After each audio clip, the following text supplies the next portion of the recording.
because Brazil is it's the biggest country in South America, and what happens in Brazil is going to influence and maybe change a lot of things in South America. And changing those things is like a domino effect. Hello, world. Welcome to the Vaping Unplugged Podcast. Everything you need to know about vaping and tobacco harm reduction. Hello, Vapers. Welcome to a new episode of Vaping Unplugged, World Vapers Alliance podcast. Everything you need to know about vaping and tobacco harm reduction.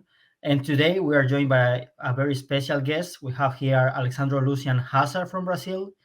Many of you might know him. He's a journalist specialized in tobacco harm reduction, and he's the founder of organizations such as Vapor Aqui and Direta. Welcome to Vaping Unplugged, Hazard. Very much for joining us.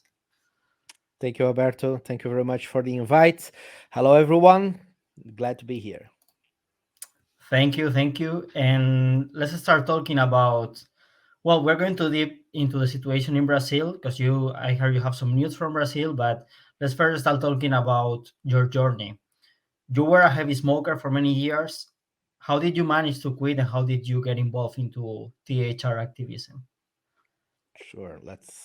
Let's go to the memory lane. I smoked more than 15 years. I started in my early 20s. Like a lot of people, you just happen to start smoking. My father, my mother, both smoked. It was more normal than today, despite we have 1 billion people smoking, so it's still normalized. And I started smoking because I wanted to. And after 15 years of smoking, I was smoking 3 packs of cigarettes every day. 3 packs of cigarettes is not a bright future, so to speak. I understood all the risks. I knew. I think nobody today can say that smoking it's good for your health. So I was pretty aware of what I was doing. And I think because we are a little irresponsible and immature when we have our 20s, I think when I got to my 30s, I began to think that it was time to think about quitting. But I couldn't. I tried willpower several times. I tried gums, patches, psychological therapy. I tried medicine. I tried everything you can think of, and I couldn't stop smoking. So I literally gave up trying to quit smoking. I thought myself, I prefer to keep smoking and not to have all this drama. I felt like I was a loser, like as I was a failure. I couldn't quit, so I am a bad human being. We know that a lot of smokers are marginalized. They are you put a shame on smokers, and I was feeling exactly like that. So I quit trying to quit smoking. I gave up completely. And then a friend of mine, absolutely from nowhere, told me about a little device. He didn't call electronic cigarette or vaping. He just said a little device that helped me quit smoking. And then I got interested in that little device. And he told me about this product that helped him to quit 1 pack and a half a day. He was also I think a standard smoker. And then I tried to understand what it was. I found out about electronic cigarettes. In Brazil, in 2015, we already had a very big black market. So it was not difficult to find on the internet stores selling e-cigarettes. I understood that I had to buy one. At that time, we didn't had any pod system. We just had mods and batteries and so on. So I understood that I had to buy mods, an atomizer, and two, because you have to have two cells, two batteries. So I bought everything, and in the day my first mod arrived, it was 30 of May of 2015. I also buy some liquids, and I stopped smoking that day overnight. It was 3 packs a day, and then was absolutely none. And that's why I became so surprised, because I think that when you have something that you consider impossible to happen, and all of a sudden it happened, you want to know more about that stuff. So I began to research about e-cigarettes or vaping, and I started to enter some social media, mainly Facebook. At the time, we didn't had much information groups. One just There was just one group of consumers on Facebook in Brazil, and I started to talk to a lot of people, a lot of consumers, um, get information, and also helping new consumers to understand what is vaping all about. And things started to become something more serious. I saw that something like a mission, like something that I wanted to do with my life. After 8 years, 2015 to today, I specialized in the subject. I registered myself as a journalist. I am the president of Direta, which is a non-governmental and non-profit organization. I lost count of how many events and interviews and hearings and debates I was part of, and I'm trying to help people to get good information about tobacco harm reduction, and so smokers can have a story similar to mine. I had even, and I am a consumer, I am very worried about everything about vaping. If vaping has something that we don't know, we need to know that. We don't have those who are against vaping often say that we don't know what vaping does in the long term. I want to know that. So if something is wrong with vaping, I want to be the first to know and the first to share. Until now, we know for sure about all the scientific evidence and also scientific studies that we know of from England and Canada and the whole world, that vaping is just a fraction of the risks posed by smoking. So that's the message and the information that I want to share. Of course, being um, very honest and very direct to say that vaping is not risk free. It's not something that anyone should do it, especially minors and non-smokers. Vaping is a tool to quit smoking. It's much safer than the combustible cigarettes, and that's the kind of information that I want to share with everyone, and to try to have a good impact on Brazil's public health policies. Thank you, Hazar. I think it's your story is a great example for many other smokers that are looking to switch or that don't know what can work for them. I think it's very inspiring, and I think also a very powerful testimonial for policymakers who don't know how vaping can help people, how vaping can improve public health.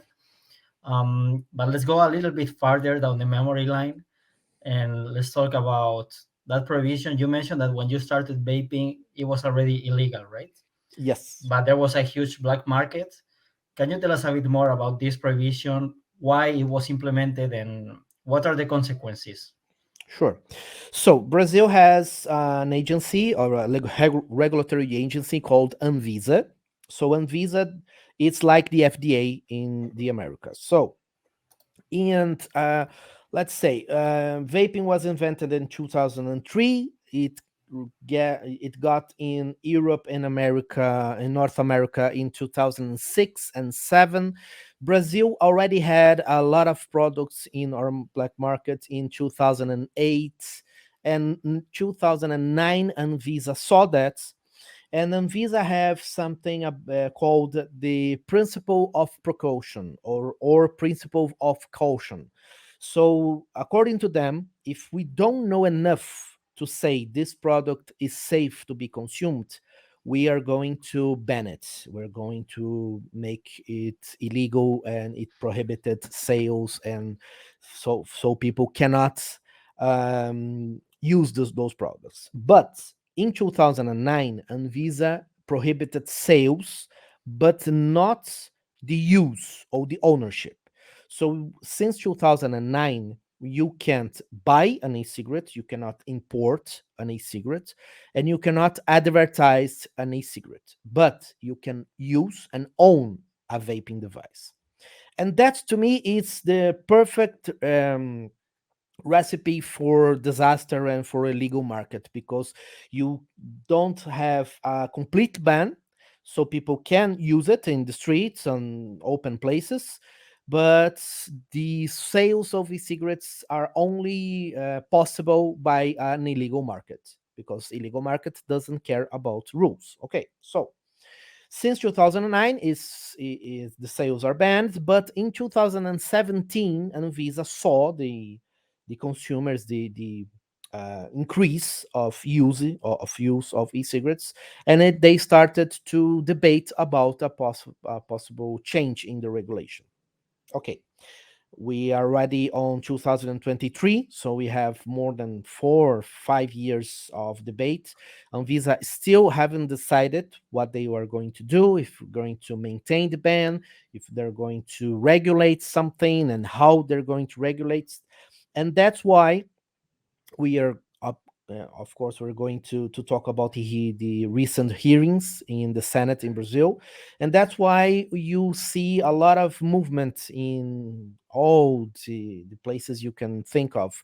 So organizations trying to make debates and podcasts and congress and summits to regulate and to maintain the prohibition. You have a very how can I say, it's a very defined battlefield. You have in one corner, you have some private organizations that call themselves health organizations that are against the regulation of the sales of vaping devices.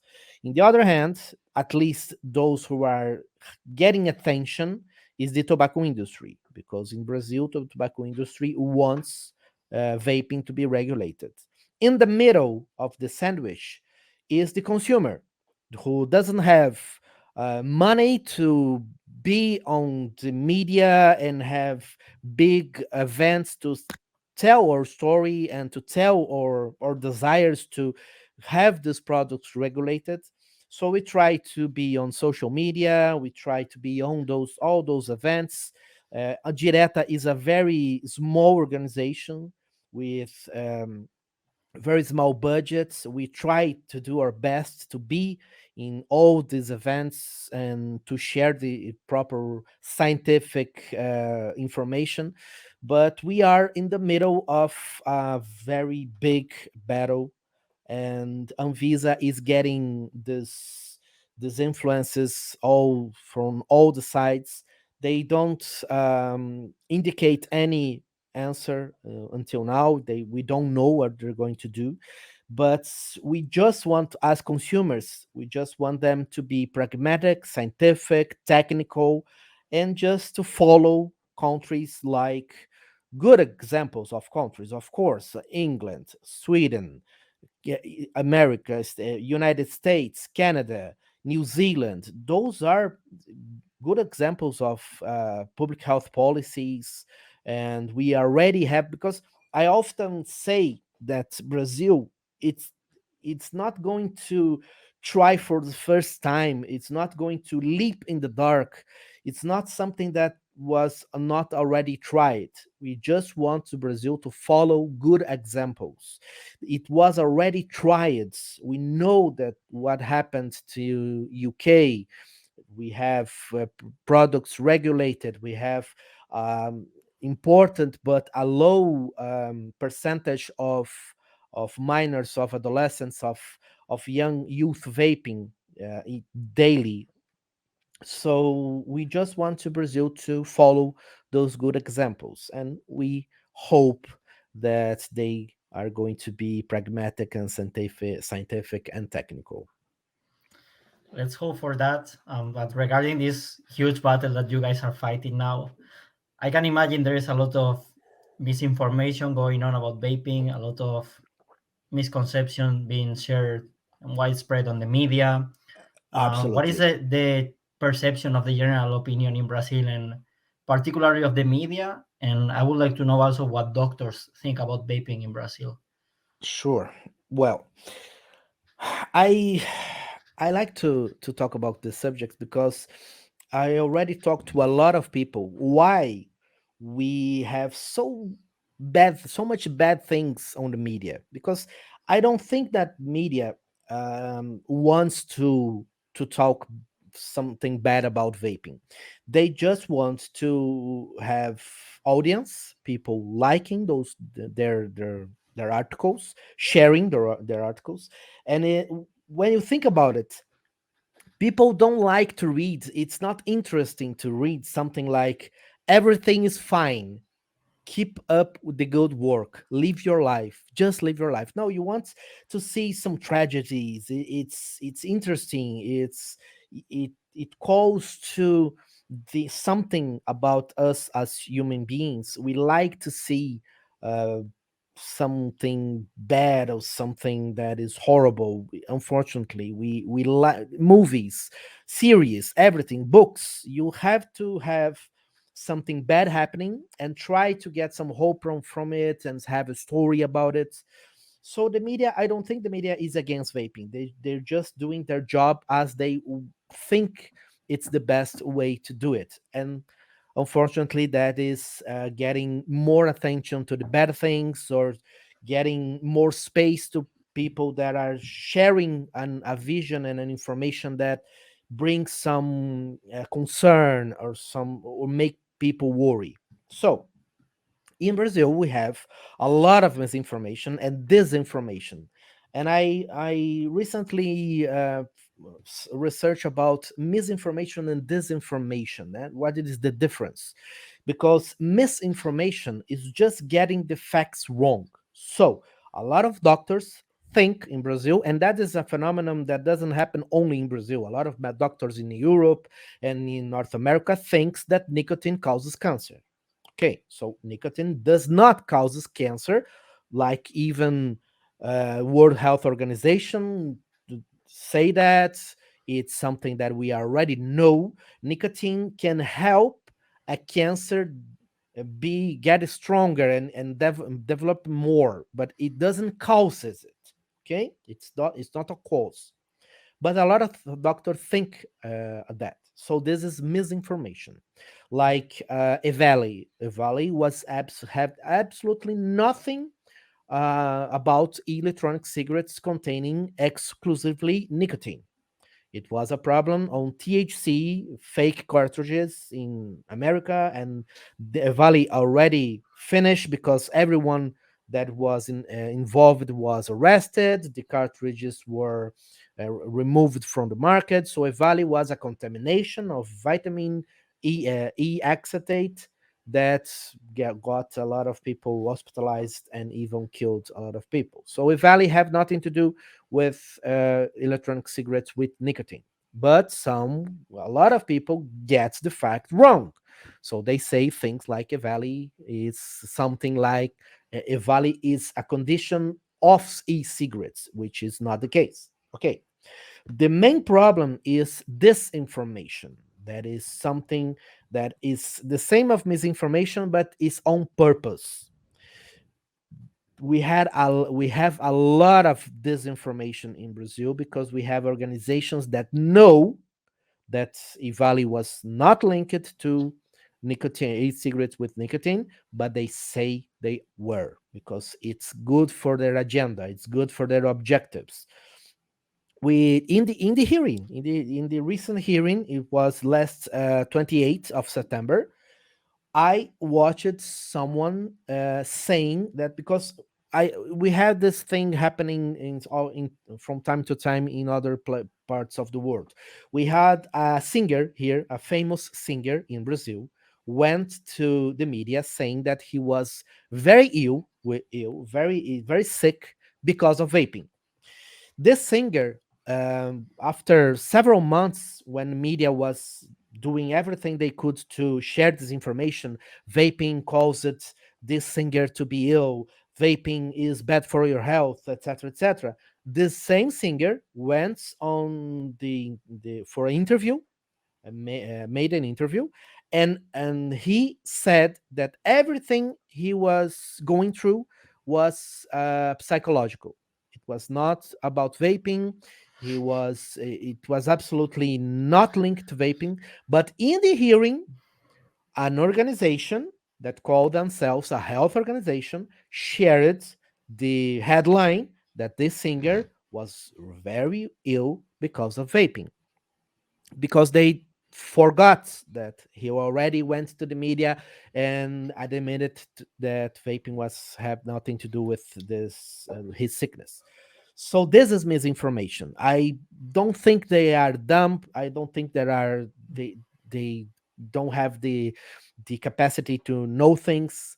They are very intelligent, they are very capable, but they choose to share disinformation because it's good for their objectives. And that is something that I think should be accounted for. I don't know how Brazil can make those people accounted for, but something should be done and some consequence should, because imagine if I went to use my social media, went to the Instagram or Facebook or Twitter and said something like vaping is 100% risk free and every young people must use one because it's delicious.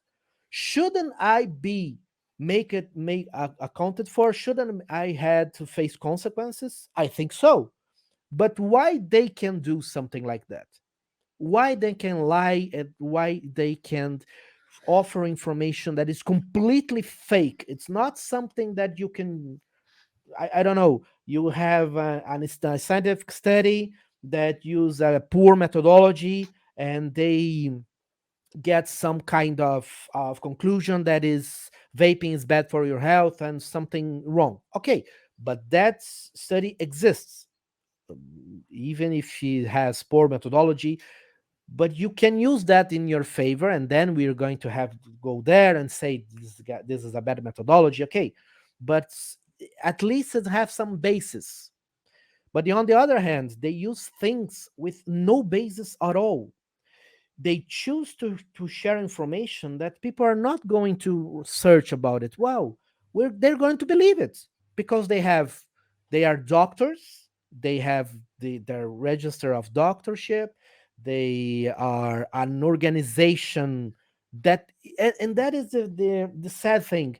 Those organizations doing that, they have a very good work in other areas. They do a great work in on the vaccines. They are respectable organizations in like healthy food and something like pesticides. They do amazing work in other areas, but in tobacco harm addiction they choose, or I don't know why they choose to go against hard tobacco harm addiction, but they use some tactics that are for me not moral adequate. Do you think this might be related, or is it related somehow to some foreign interests that might be in the country? For example, you said that the tobacco Yeah. companies want a regulation, but for instance, we very often hear from countries where Bloomberg Philanthropies finances anti-regulation Yes. groups or prohibitionist groups. How is this working out in Brazil? Is there evidence of this happening as well? Every organization that I am talking about, when you go to their website and search about partners or funding, you are going to see Bloomberg Philanthropies. Everyone, every single one of them. So I don't like to be the theorist of conspiracy guy, but it is happening. It's very clear. It's absolutely no doubt that they are being funded by Bloomberg in one way or other, and it's something that they have to put their funding companies and organizations on their website. They have to disclaim that, and all of them have Bloomberg or Vital Strategies, which is more often seen in Brazil. Vital Strategies is one that is the partner of almost all of them. We had a organization, a cancer organization. All It's funny that most of those organizations have cancer in their name, so it's foundation of for cancer, etc., National Institute of Cancer, etc., etc. We've got an advertisement, not only on social media but also in our biggest TV network, which is global. I think is the second biggest network in the world. And we had advertisement of made by this cancer foundation, saying that one vape is equal to 100 cigarettes. It's very graphic. It's a guy holding some papers in front of him with messages. He doesn't speak. You hear a very heavy breathing in the background, like and he's saying in those boards like I vape for more than 10 years. I People told me that it was good, but one vape is equal to 100 cigarettes, and now I have cancer in my throat. And he put his last message down, and he has that tracheotomy. I don't know how this is it's called. Like, this is getting advertised in the biggest TV network in Brazil. How much it costs to have an ad in that TV network? These are the things that we are trying to, because one vape is equal to one cigarette in what measure? In weight, in size, in toxic, in nitrosamines, in smoke and aerosol. And they don't present any scientific study, no evidence whatsoever. They just put that message in television. How can we fight that? Because they can they can do whatever they want with no consequences whatsoever. And imagine who is their partner. Bloomberg I can imagine it. Philanthropies. Yes. As always. And yeah, it's, well, first of all, that's a crazy message, completely false. And second of all, it's a very uneven battle that we have to fight. But in the end, the truth is on our side. So I think we will end up winning. And related to this, I wanted to ask you about the hearing that you brought up. Yep. Can you tell us a bit more about it, and what do you expect from it? Because it's interesting that the Senate is asking organizations and citizens in favor of regulation to provide testimony. And do you think this can lead to some good output? Yep. So in Brazil, we have Anvisa, like I said, or regulatory agency. Anvisa is a separate and independent organization from the government. They have the authority to regulate products like medicine and tobacco products and everything you can think of, like pesticides and like those things that you takes to go to the gym. I don't know, I can't remember the name, but you got it. So the government, a senator named Soraya Tronic, she made a requisition to have a debate about the regulation of e-cigarettes in Brazil, because of the Anvisa not getting an answer since 2017. She thought it was taking too long. So as a senator, she has the authority to make a public hearing to discuss the subject. So it was scheduled to 28th of last month. As is a public hearing, anyone can participate. As a president of Direta, I sent an email asking for an invitation. I got it. We saw a lot of people being invited, including Clive Bates, David Sweener, people that are experts in the area, and other persons that are relevant to the debates. We saw in the tobacco industry, of course, being represented there, and those against vaping also were there. All these organizations that I just said about it. And the hearing, because there were so many interests in saying and participating, the hearing was split in two segments, one in the morning and one in the afternoon. So I went to Brasilia. I don't live in Brasilia. I live in Curitiba, Paraná, which is very south of Brazil. Brasilia is very in the middle of the country. So I went there prepared to speak, like as a consumer, as a president of organization that supports tobacco harm reduction. And in the morning, we had some people against, some people supporting the THR. We saw the tobacco industry, the representative, because it was so funny. Those organizations against vaping presented Ivali, like the singer I just told the story about. They say things, but they don't present scientific studies. But they say e-cigarettes are being used by just the youth. They are bad for your health. They don't act as a substitute for smoking. They say things, but they don't present where they took that information. And so it was like that in the morning. But when the tobacco industry representative began to speak, he presented the Royal College of London revision, that is the biggest revision of e-cigarettes to date. He presented Cochrane revision. He presented all the things that he was saying was combined by a scientific study or some source of information. And that was very clear to me, and I think for all those presents, that when you have neutral grounds, democratic debates, those who are against vaping are emotional.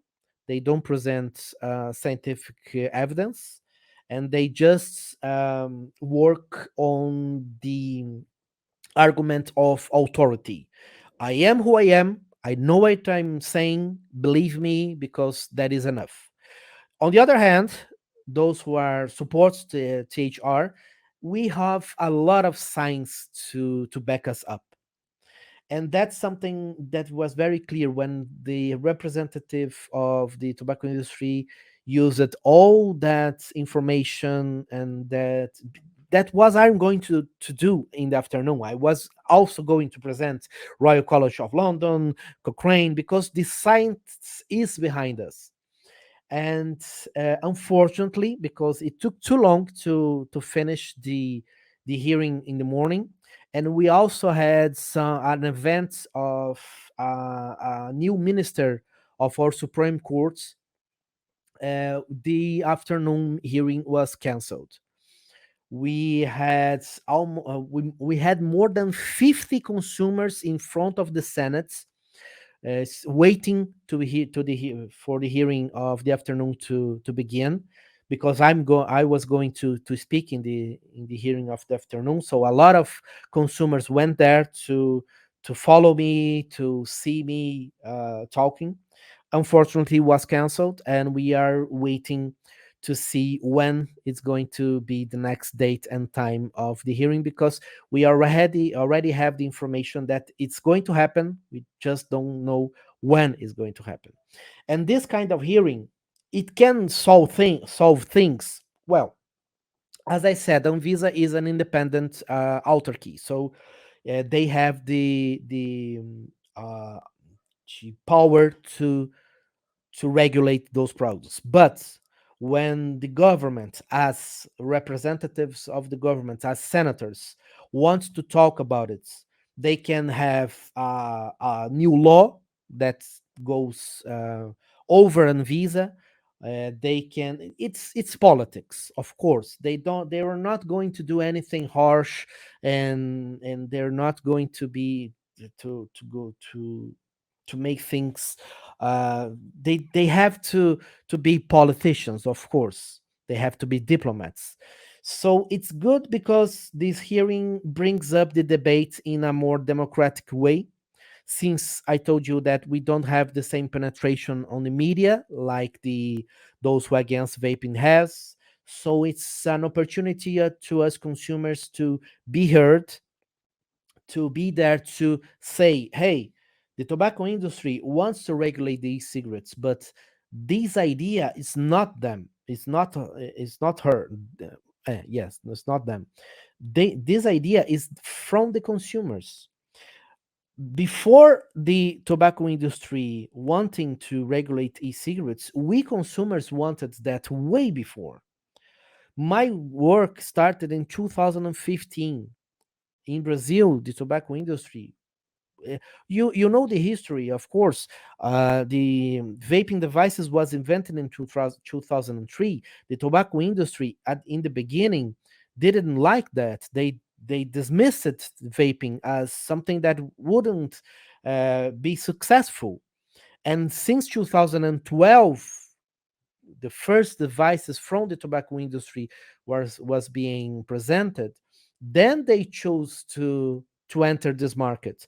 But the original idea of regulation of access to these products was an idea from the consumers. So it's important to me to be there and say, okay, but it's not me agreeing with tobacco industry, it's the tobacco industry agreeing with the consumer, because this idea was original ours. They cannot take from us deregulation, because this is the desire of us consumers, not them.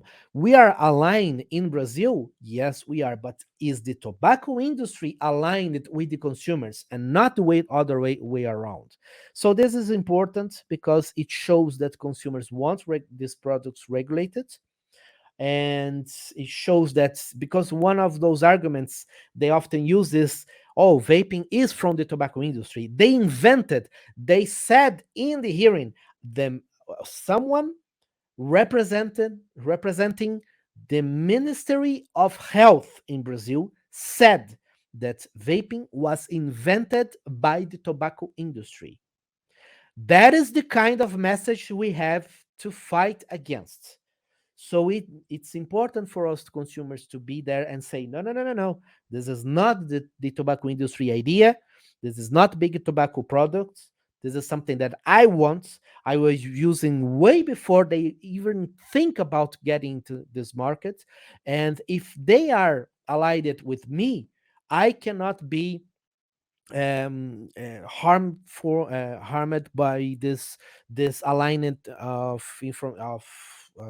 information, aligning of ideas, because I don't care if the tobacco industry is want or not the regulation. I want regulation for me, for myself, for other consumers, for uh, relatives and people around the consumers that are not getting the passive smoking of cigarettes, because vaping, you don't have the same effect. So that's why these hearings are so important.